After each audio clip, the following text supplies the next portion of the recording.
Hola, soy Mariana Alemán y les doy la bienvenida. El día de hoy vengo a hablarles acerca de la terapia cognitiva de Aaron Beck. Beck es un psiquiatra estadounidense que empieza a desarrollar esta terapia en los años 60. Esta es una psicoterapia con una estructura teórica impecable y con un amplio historial de resultados que avalan su eficacia. Beck se propuso desarrollar esta terapia de forma que pudiera evaluarla, así que lleva un método científico. ¿Cuál es el principal supuesto de esta terapia? Pues bueno, que la cognición, es decir, el procesamiento de la información, está estrechamente vinculado con nuestras emociones, afectos, motivaciones y conductas. Partiendo de este supuesto, entendemos que no son los hechos o las circunstancias de la vida lo que nos lleva a sentirnos o a actuar de cierta manera, sino que son los pensamientos y las interpretaciones que hacemos sobre estos hechos y circunstancias que nos llevan a determinadas conductas. Partiendo de este supuesto, Beck empieza a desarrollar el concepto de esquemas cognitivos. ¿Qué es un esquema cognitivo? Es una estructura organizada de información en las que vamos a hallar nuestras interpretaciones, significados, percepciones y pensamientos acerca de lo que soy yo, de lo que son los demás y de lo que es la vida y el mundo en general. En estos esquemas cognitivos vamos a hallar tres niveles importantes. En un primer nivel vamos a hallar los pensamientos automáticos. ¿Qué son los pensamientos automáticos? Son sesgos de información que se van a manifestar en nuestra vida cotidiana.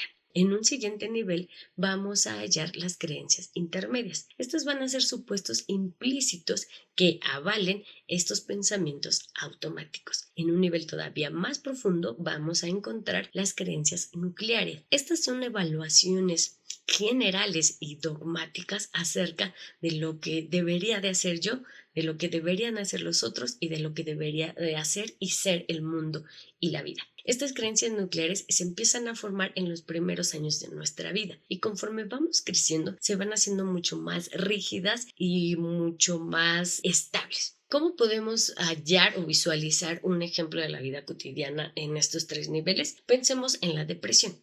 La depresión va a tener estos pensamientos automáticos expresados en maximizar o minimizar situaciones o eventos en nuestra vida. Minimizar probablemente aquellas relaciones positivas que yo tenga, minimizar aquellos logros que yo haya tenido a lo largo de mi vida y maximizar aquellas situaciones que yo haya considerado como fracaso, maximizar aquellas relaciones que no hayan tenido los resultados esperados. Las creencias intermedias van a ser esta idea que subyace a estos pensamientos. Puede ser la idea de que uno no está hecho para ser querido, o que uno no está capacitado, o que uno no es lo suficiente para poder ser amado.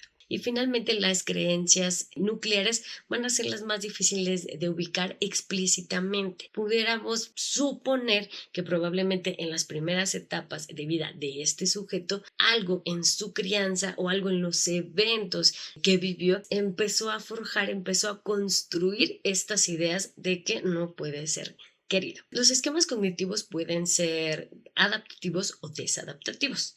Los adaptativos es cuando se procesa eficazmente la información y me lleva a responder de una manera sana, lógica y adecuada a los eventos de la vida. Mientras que los esquemas cognitivos desadaptativos son en los cuales vamos a encontrar pensamientos o creencias extremadamente dogmáticas y rígidas. Si bien los esquemas cognitivos van a estar estrechamente vinculados con los comportamientos desadaptativos. Beck va a afirmar que los trastornos son resultado de diferentes factores, entre ellos los genéticos, los de crianza, los del desarrollo, los de personalidad, los cognitivos, los ambientales. Es decir, los esquemas cognitivos van a actuar en conjunto con otros sistemas. Pensemos en una situación muy banal, que vamos por la calle y nos encontramos a un perro enorme que comienza a ladrarnos.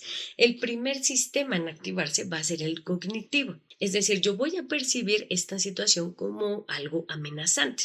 El siguiente sistema en activarse va a ser el afectivo, el que me va a llevar a una respuesta de ansiedad, de miedo o tal vez de enojo o de ira. El siguiente sistema en activarse va a ser el conductual, el que me va a llevar a determinada acción.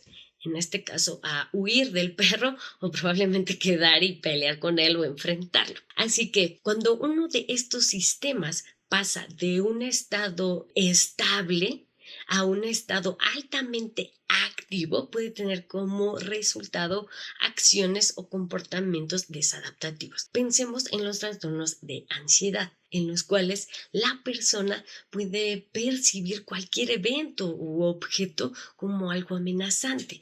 Estos sistemas van a estar activándose constantemente de falsas alarmas, digamos. ¿Cómo es que va a intervenir la terapia cognitiva? La terapia cognitiva está estructurada de tal manera que va a colaborar con el paciente para ayudarlo a realizar 3 tareas importantes. La primera va a ser que considere cuál es la utilidad de sus pensamientos.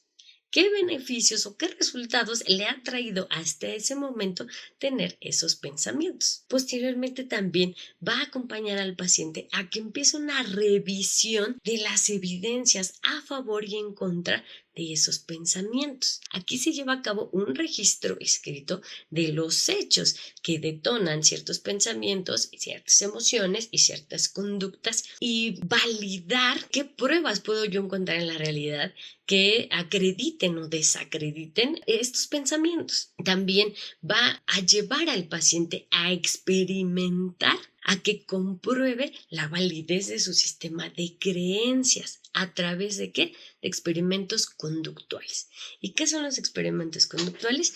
Pues son escenarios controlados y supervisados en los que se lleva al paciente a vivir en carne propia sus pensamientos más catastróficos, más terribles. Pensemos en el caso de una fobia. El experimento conductual lleva de forma gradual a que la persona pueda enfrentarse a ese objeto, en este caso las arañas que le dan miedo. Primeramente pudiera observar a la distancia a una persona cómo puede estar ahí con una araña. Posteriormente pudiera él estar en una misma habitación acompañado con alguien de confianza, acompañado con el terapeuta y que esté la araña en una caja, que esté lejos y que él se sienta seguro. Esto de forma gradual para que en determinado momento esa persona pueda enfrentarse a ese objeto. Pensemos también en una persona que tiene un miedo irracional y extremo a exponer o hablar en público. Los experimentos, una vez más, van a llevarlo poco a poco